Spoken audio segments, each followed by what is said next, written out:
오늘 우리에게 주시는 하나님의 말씀은 에베소서 1장 19절로 23절까지 말씀입니다. 에베소서 1장 19절로 23절까지 말씀. 오늘 우리에게 주시는 하나님의 말씀입니다. 그의 힘의 위력으로 역사하심을 따라 믿는 우리에게 베푸신 능력의 지극히 크심이 어떠한 것을 너희로 알게 하시기를 구하노라.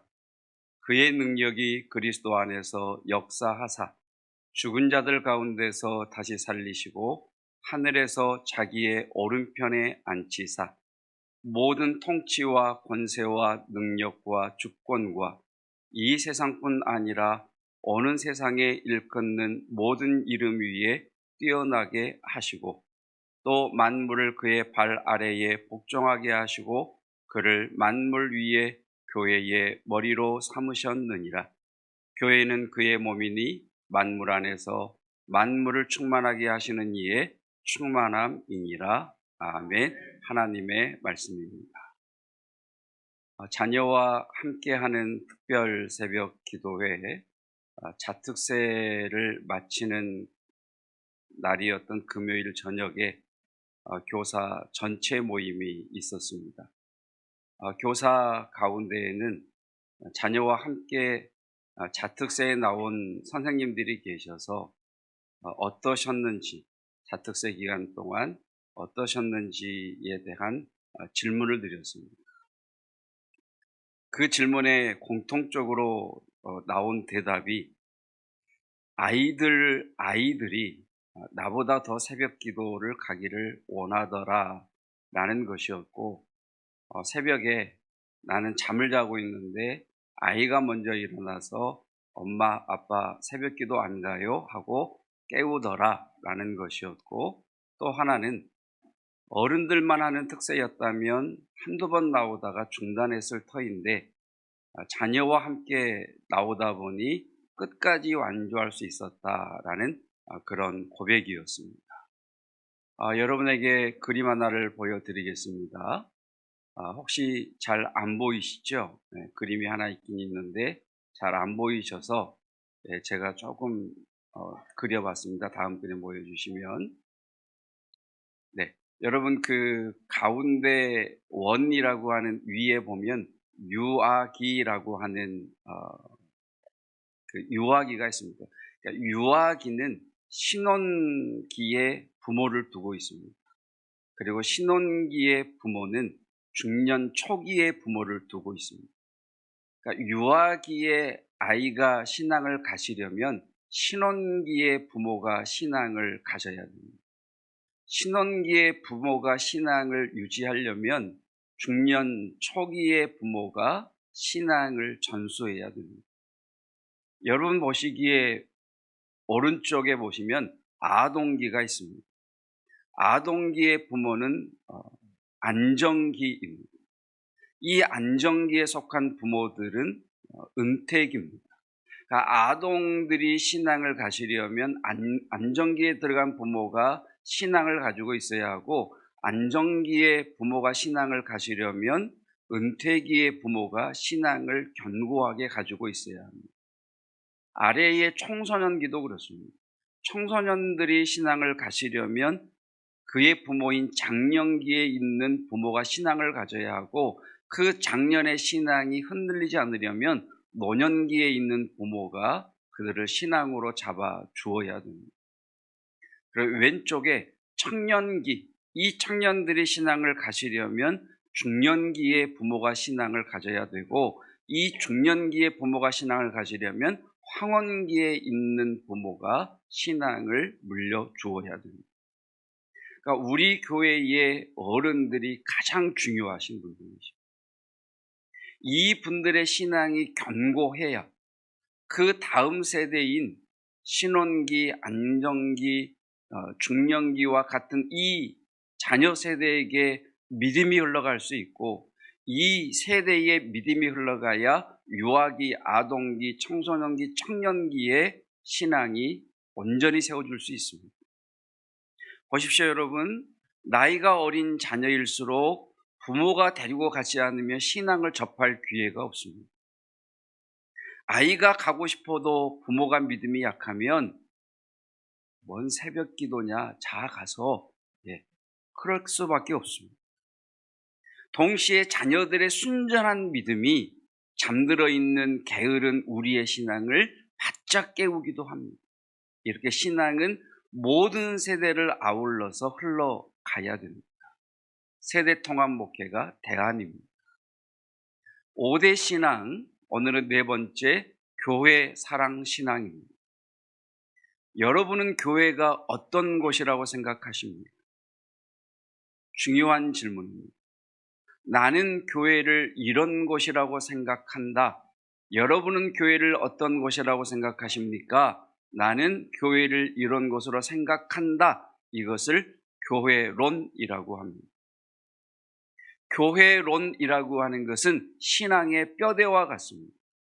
교회에 대한 생각, 즉 교회론, 어떤 교회론을 가지고 있느냐에 따라 그 사람의 신앙이 형성이 됩니다. 뼈대가 뒤틀리면 건물이 뒤틀리고 몸이 뒤틀리는 것처럼 교회론이 뒤틀리면 신앙이 뒤틀리게 되어 있습니다. 코로나가 시작되면서 방송에서 또 여론조사 기관에서 회자된 한 단어가 있습니다. 가나안 교인이라는 단어입니다. 가나안 교인은 어떤 사람이냐? 가나안을 거꾸로 해보면 안 나가가 됩니다.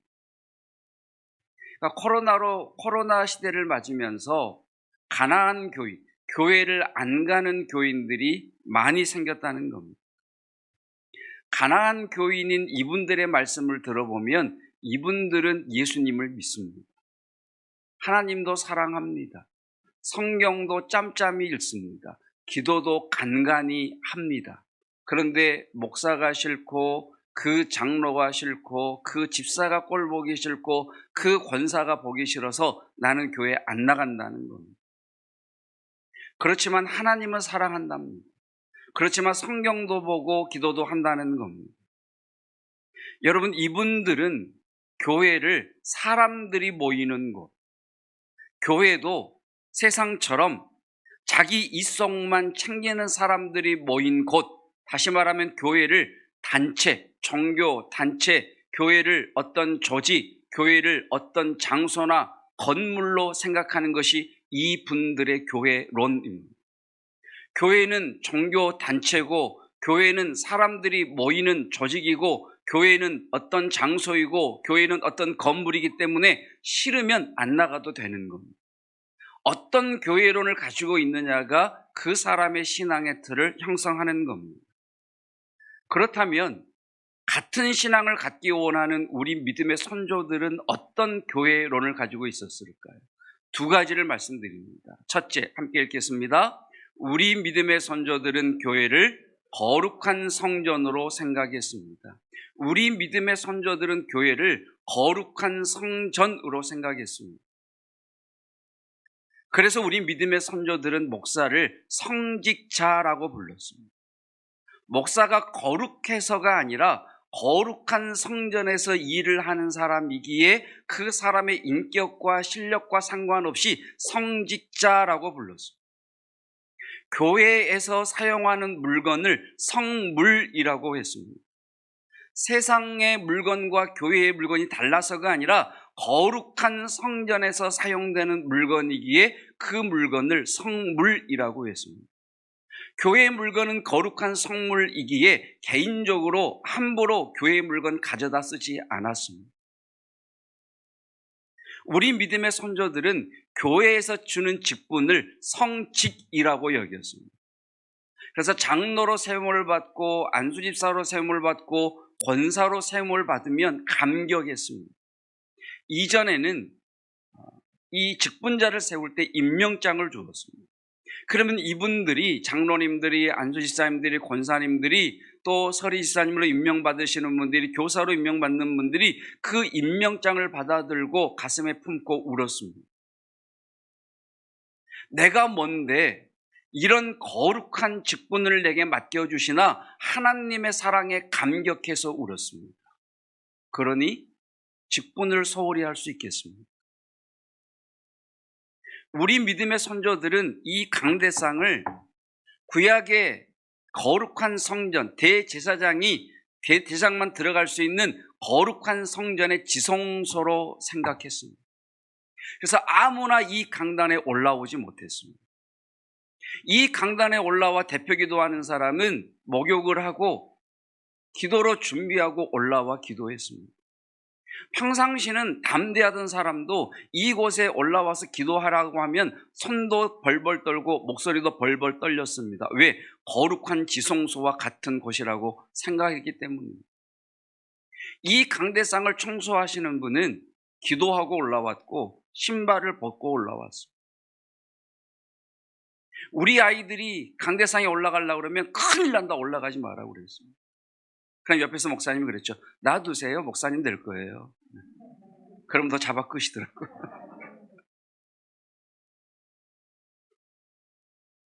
여러분, 제가 아는 어떤 권사님은 강대상 청소를 하시고 내려가실 때 마치 왕 앞에서 신하가 물러가듯이 뒷걸음질 쳐서 내려가는 분도 계셨어요. 왜 그랬을까요? 교회는 거룩한 성전이라고 생각했기 때문이죠. 우리 믿음의 선조들이 교회를 거룩한 성전이라고 생각한 까닭은 이 교회 안에 하나님의 영광이 가득하다고 믿었기 때문입니다. 23절 말씀 함께 읽겠습니다. 교회는 그의 몸이니 만물 안에서 만물을 충만하게 하시는 이의 충만함이니라. 우리 믿음의 선조들은 교회는 그리스도의 몸인데 이 교회는 그의 충만함, 만물 안에서 만물을 충만케 하시는 예수님의 충만함, 하나님의 영광이 가득 찬 곳이라고 여겼습니다. 여러분 한번 생각을 해보십시다. 이곳에 하나님의 영광이 가득 차고 그룹들, 천사들이 하나님 앞에 엎드려 경배하고 천군 천사들이 나팔을 불며 그곳에 하나님의 영광이 가득 찬다고 한번 생각을 해보십시다. 여러분, 우리가 교회에 예배를 드리러 가는데 그 예배드리는 이 장소에 하나님의 영광이 가득하고 천군 천사들의 존귀와 찬양과 영광을 돌리는 그 모습이 가득하다고 생각하는 사람의 예배의 모습이 어떠할 것 같으십니까? 교회를 건물로 생각하고 교회를 종교단체로 생각하고 교회를 조직으로 생각하고 와서 예배 드리는 사람과 하나님의 영광이 가득하며 천군 천사들이 찬양하며 하나님의 광명한 광채가 가득한 곳이 예배, 이곳이라고 생각하는 사람과 예배 드리는 모습이 어떨 것 같으십니까? 그래서 우리 선조들은 예배를 포기할 수 없었습니다. 그래서 우리 선조들은 교회에 오면 하나님의 영광에 사로잡혔습니다. 교회에 들어서는 순간부터 말로 표현할 수 없는 감격과 감동 가운데 그냥 앉으면 눈물이 터져 나왔습니다. 하나님의 영광에 사로잡힌 그들은 오늘 권사님이 고백했던 것처럼 넘을 수 없는 벽을 넘을 수 있는 힘을 하나님께로부터 공급받았고 완벽한 패배 앞에서도 역전하게 하시는 그 하나님의 꿈을 붙들고 싸웠고 그들은 예배 가운데 병든 자가 낫는 치유의 은혜를 경험했습니다. 왜 그랬습니까? 이곳에 하나님의 영광이 가득하다는 것을 그들은 알았기 때문이고 믿었기 때문입니다. 여러분, 오늘날도 하나님의 영광이 이곳에 가득한 거룩한 성전이라고 여기는 믿음의 사람 예배자에게 동일한 하나님의 역사가 일어날 줄로 믿습니다. 여러분, 우리 믿음의 선조들은 목사만 제사장이 아니라 자신들도 성경 말씀처럼 왕 같은 제사장이라고 여겼습니다. 여러분, 제사장이 성전에 가지 않으면 어떻게 되겠습니까? 그래서 우리 믿음의 선조들은 왕 같은 제사장이기에 내게 허락하신 교회로 가서 예배를 드렸습니다. 예배에 빠질 수가 없는 거죠. 여러분, 그런데 성경적 지식을 가진 사람들이, 신학적 지식을 가진 사람들이 나오기 시작했습니다. 교회가 거룩한 성전이 아니라 교회는 건물이요, 교회는 예배당이요, 하나님의 성령을 모신 우리가 하나님의 거룩한 성전이다 라고 주장하고 가르치고 이야기하기 시작했습니다. 여러분, 맞습니다. 교회는 건물이고요. 교회는 예배당입니다. 하나님의 성령을 모신 우리가 거룩한 성전입니다. 그런 관점에서 보면 우리 믿음의 선조들의 교회관은 기복적일 수 있고 우리 믿음의 선조들의 교회관은 무식한 것으로 보일 수도 있습니다. 그들의 신학적 지식이 짧아서 그런 교회관을 가질 수도 있습니다. 그러나 여러분, 정신은 그들이 맞습니다. 두 번째, 우리 선조들은 교회를 그리스도의 몸으로 알았습니다. 함께 읽겠습니다. 우리 믿음의 선조들은 교회를 그리스도의 몸으로 알았습니다. 성경에서는 교회를 종교 단체, 조직, 기관, 장소라고 말씀하지 않으십니다. 성경에서는 교회를 말씀하실 때 언제나 그리스도를 머리로 한 연합이라고 말씀하십니다. 그리스도를 머리로 한 연합, 또 만물을 그의 발 아래에 복종하게 하시고 그를 만물 위에 교회의 머리로 삼으셨느니라. 교회는 그의 몸이니. 교회는, 성경은 교회를 단체, 조직, 기관, 장소라고 말씀하지 않으시고 머리이신 그리스도와 연합인 몸이라고 말씀을 하십니다. 여러분, 살아있다면 머리만 있는 게 어디 있겠습니까? 여러분, 오늘 여기 머리만 딱 누가 나왔다 그러면 어떻게 되겠어요? 여러분, 머리 없는 몸이 어떻게 있을 수 있겠습니까? 옆에 분 머리 다 있으시죠? 머리 없는 몸이 앉아있다면 어떻게 되겠어요? 그러니까 그 성경은 그리스도와 교회는 뗄 수 없는 관계라고 말씀을 하십니다. 그래서 교회 사랑이 곧 예수님 사랑입니다. 고 한경직 목사님이 영락교회를 건축하실 때의 이야기입니다. 당시 영락교회에 출석하는 어른들이 158명 정도 됐다고 합니다. 설교 중에 목사님이 이렇게 설교를 하셨습니다. 여러분, 이제 우리도 예배당을 건축하고자 합니다. 다음 주일에 그 일을 위해 특별헌금을 작정하겠습니다. 가정마다 10일 먹을 것 외에는 모든 재산을 하나님께 드릴 수 있는 분만 다음 주일 예배에 참석하시기를 바랍니다. 여러분, 우리가 왜 북에서 남으로 왔습니까? 무엇 때문에 북에 있는 모든 것을 버리고 서울로 왔습니까? 이유는 하나입니다. 하나님 한번 제대로 섬기기 위함이 아닙니까? 비록 지금 우리의 형편이 어렵더라도 모든 것을 뒤로 한 채 예배당부터 지읍시다. 하나님 한번 제대로 섬겨 봅시다. 그러면 서울에서 우리의 삶을 하나님께서 반드시 책임지시고 복을 주실 것입니다. 이것이 그날 한경직 목사님의 설교였습니다. 그런데 놀랍게도 다음 주일에 152명의 성도가 예배에 참여를 하셨고 152명 모든 성도가 건축헌금을 작정했습니다. 그리고 그 중에 40명은 진짜 목사님 말씀대로 10일 먹을 양식 외에 전 재산을 팔아 교회에 드렸습니다. 이분들은 왜 그랬을까? 주님을 사랑했기 때문입니다. 여러분, 주님을 사랑하십니까? 네, 집하려고 안 할 테니까 대답하셔도 됩니다. 걱정을 확 하시는 것 같은데. 여러분, 주님을 사랑하십니까? 할렐루야. 네, 주님을 사랑하는 줄 압니다. 그러나 여러분, 주님을 향한 우리의 사랑은 눈에 보이지 않습니다. 내가 주님을 사랑한다고 하지만 정말 내가 주님을 사랑하는지 눈에 보이지 않습니다. 보여줄 수 없습니다. 그러나 여러분, 교회를 사랑하는 것을 보면 주님을 사랑하는 것이 보입니다. 교회를 사랑하는 사람이 주님을 사랑하는 사람이기 때문입니다. 왜요?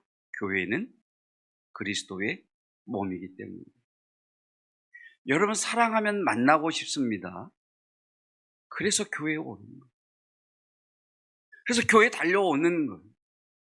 여러분, 사랑하면 다 예뻐 보입니다. 그래서 우리 왕림교회가 좋은 거예요. 여러분, 사랑하면 아껴주고 싶습니다. 그래서 교회 청소하고 헌신하고 봉사하는 거예요. 왜? 내가 교회를 사랑하니까. 여러분, 사랑하면 허물을 덮어줍니다. 못 본 채 합니다. 그래서 교회에 허물이 있고 목사의 부족함이 있지만 덮어주는 겁니다. 왜? 주님을 사랑하니까. 여러분, 사랑하면 그 사람을 잘 대해줍니다. 그 사람에 대해 좋게 말합니다. 여러분, 그래서 교회에 대하여 비난하지 않는 거예요. 목회자에 대하여 비방하지 않는 거예요. 왜? 그게 주님을 사랑하는 겁니다. 여러분, 사랑하면 생각합니다. 여러분, 사랑하면요, 앉으나 서나 그 사람 생각이죠. 사랑하면 앉으나 서나 교회 생각하게 되어 있습니다. 주중에 집사님 한 분을 만났습니다. 대화를 나눌수록 그 집사님의 교회에 대한 뜨거운 사랑에 제가 감동이 되었습니다. 교회 건축에 대한 비전과 함께 교회 건축을 위해서 자신이 무엇을 어떻게 준비해야 되는지 구체적으로 준비하고 있는 분이셨습니다.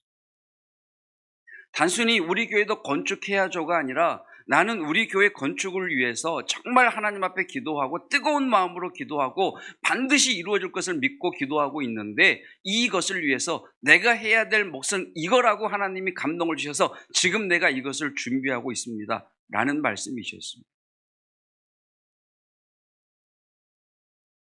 집사님과 헤어지고 그러면서 집사님이 이런 말씀을 하셨습니다. 하나님께 투자하면 절대 손해보지 않습니다. 집으로 돌아오는 내내 다윗이 생각이 났습니다. 역대하 17장을 보면 다윗이 나단 선지자에게 이렇게 이야기를 합니다. 나는 백향목 궁에 거하거늘 하나님의 궤는 텐트 안에 있도록. 나는 우리 집에 사는데 교회는 월세를 내고 있다. 이런 말과 같습니다. 그 말을 듣고 그 다윗의 고백을 들으시고 하나님께서 나단 선지자를 다윗에게 보내셔서 이렇게 말씀하십니다. 역대하 17장의 그 긴 하나님의 말씀을 요약해보면 이렇습니다. 너는 내 종 다윗에게 이렇게 말해라. 네가 나를 위한다고 내가 너를 위하리라.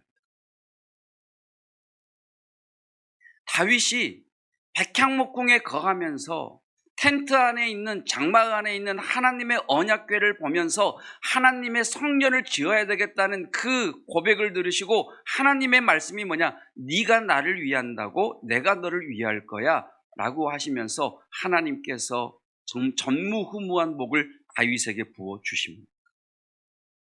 저는 이 말이 너무 좋습니다.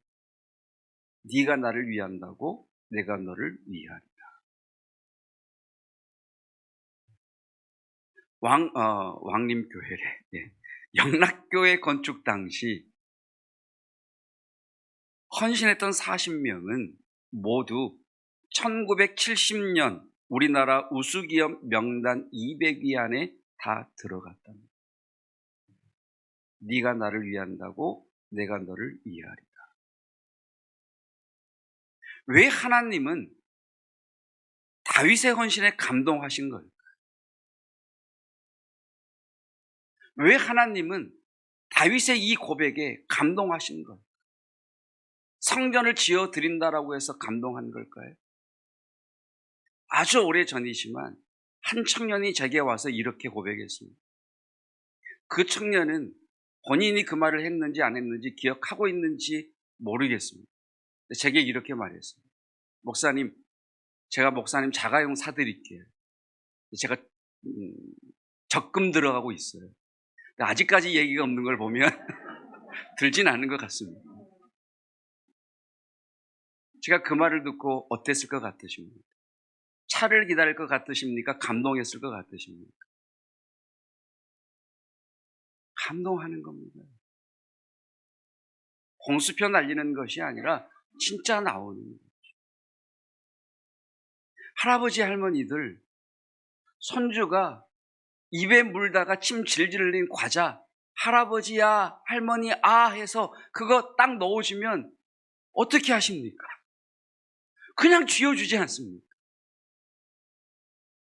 여러분, 하나님의 마음이 그렇습니다.